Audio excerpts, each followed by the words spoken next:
Interesting times for the Knicks. They've lost 9 out of 11 games now. They fall at the Garden 114-97 to the Dallas Mavericks on Martin Luther King Day. Was not a good Martin Luther King Day at all. Hopefully, my guest here, Stefan Bondy, the great beat writer for the New York Post, is doing much better than Knicks. Steph, how you doing, man? I'm doing all right, man. I mean, you're right. It was a bad effort today. It was a bad effort for sure today. All right, Steph, 114-97. The Knicks were down 28 at halftime. I could go through a bunch of stuff in this game that did not look right. Nothing looked right. I could ask you where things went wrong, so I'm going to ask you this. Is this rock bottom for the New York Knicks, who've lost 9 out of the last 11 games? I mean, they better hope it is, because it could get worse. It could always get worse. I've seen pretty bad things happen at MSG before. Most of it happened before Leon Rose and Tom Thibodeau were here, but it could always get worse. But you hope that this is rock bottom, because the Dallas Mavericks, their injury report looked like a CVS receipt. It was this long. And the Knicks were at full strength. This was their healthiest that they've been all season. They had everybody.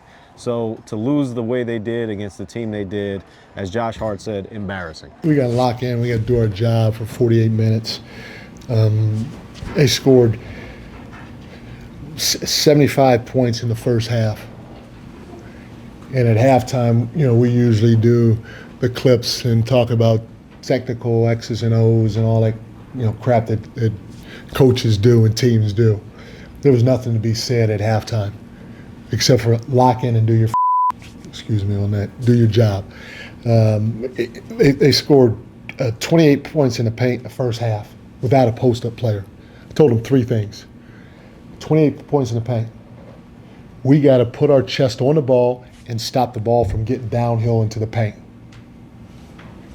which we did in the second half. They had 16 points in the paint. They had 27 fast break points in the first half. 27. On track for 54. They had 7 in the second half. Yeah, it was embarrassing. You heard the vibes in the locker room from the team. Mike Brown not happy after this game and talking to the media. But one of the things that stands out for me, not just in this game, Steph, when you look at this Knicks through this stretch, 9 out of 11 games, the defense has not been good. You and I talked about this recently on an episode of Got Game.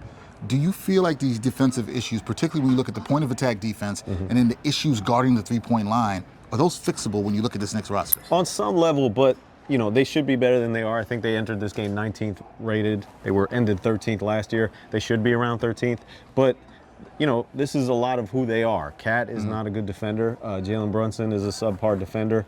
And Mikal Bridges still has not been the point of attack defender that you traded 5 first-round picks for. So I think when you have those kind of issues, you're getting what you're getting, and it's been an issue for the Knicks all season. Yeah, the Knicks haven't been good, particularly defensively, at all this month whatsoever. Now, when you look at this Knicks team, you just wrote about this, Steph. You just brought up Mikal Bridges. Mikal Bridges inconsistency, offensively, 7 points in this contest, only 3 made field goals.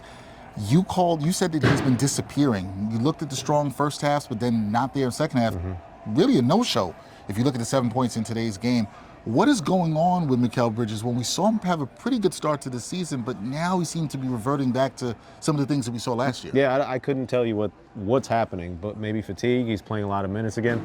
But what we're seeing is not a lot of aggressiveness, and that manifests itself mostly at the free throw line, where he's not getting any free throw attempts. I wrote there are, I think, 80 players in the NBA who are averaging fewer minutes but more free throw attempts per game than Mikal Bridges. 80 players. That's a lot of players. He's, when he sees a player at the rim, instead of going up strong, he'll do that fadeaway, mid-range fadeaway that we see a lot from him. He's not getting the line. And he's become just your run-of-the-mill role player that stands in a corner. And he's hitting threes at an elite level. Give him credit for that. But the Knicks didn't give up 5 first-round picks for that. A follow-up to that, when you look at this, and yes, the 5 first-round picks, and we can get into all that stuff about that, for the Knicks to turn this around, we can talk about defense, but do you view it as Mikal Bridges needs to be better and more aggressive offensively in order for the Knicks to turn this around as well? I mean, it's part of it. I don't want to put all of it on him. Right, I mean, he's not the only one. Cat is struggling. There are games when OG disappears as well. I think, if you look at players that I would give good grades to in the first half of the season, it'd be Jalen Brunson, number 1, and then probably Josh Hart, and then, OG after that. But they're not all, collectively, they're not all having great seasons. And the bench, that they talked about, hey, this is going to be such a much improved bench, they're back to basically where they were last season in terms of minutes played and points per game. So, there's a lot of issues here. Interesting point there with the bench. We saw Mike Brown basically play 8 tonight. Did play 9. Jordan Clarkson only 2 minutes in this game. I found that very interesting. Now, you also mentioned Karl Anthony Towns. You saw a lot of this on the road trip recently. He's had his struggles. I know people will look at the numbers today and say, okay, Cat had another double-double, but you saw 5 fouls, 5 turnovers. Are you starting to see empty stats with him? And the fans have been very frustrated.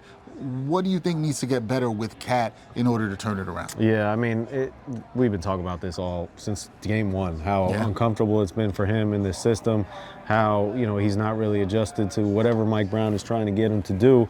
And it's manifesting itself in the turnovers, like you said. The personal fouls are out of control.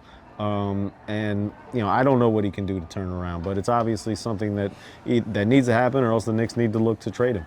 Well, that's another thing. When you look at this here, do you think the Knicks can win with him as their second best player? Because I think that's a big question that's coming up with the struggles. And then I know I'm not asking for you to answer this because this is for the front office, but another thing is, what is that trade? Right. What does that look like, and who would they get back? There's a lot of questions there, but is he the kind of player do you think the Knicks could win with as their second best player? I mean, they made the conference finals with him last year as the second best player. Yep. They made Game 6 of the conference finals. I think if you take the East this season and what they, and transfer it to what it was last season, and the Knicks are making the NBA Finals. The Pacers don't have Tyrese Haliburton. Their Knicks are probably going to win that series. So, I think it's possible. It's certainly possible.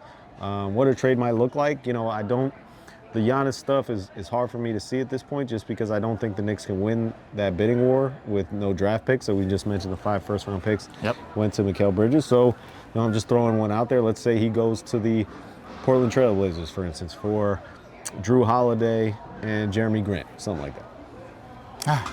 Interesting. We'll discuss. Trade season's come. We're here in trade season. We'll discuss more of that later. Last thing here, Nets on Wednesday. You thought this could be the game the Knicks could bounce back. They do not bounce back. What do they need to do to focus and bounce back on Wednesday? Mike Brown talked about everybody doing their jobs. Can the Knicks have everybody do their job against the Nets on Wednesday? I mean, now, if they lose, now we're all of a sudden redefining rock bottom. Yeah, that would be rock bottom. Yeah. So, I mean, listen, they talked, they said everything they needed to in that locker room. They said, this group can do it, basically trying to dissuade us from talking about any trades or stuff like that. But, tonight was embarrassing, and then they can, just focus, play harder, and they'll come with a better result. We'll see. All right. We'll see. All you can do is bounce back. This might be rock bottom. Knicks losing 114-97 to the Mavericks on MLK Day. That is Stefan Bondy. I'm Dexter Henry. We'll catch you next time on New York Got Game.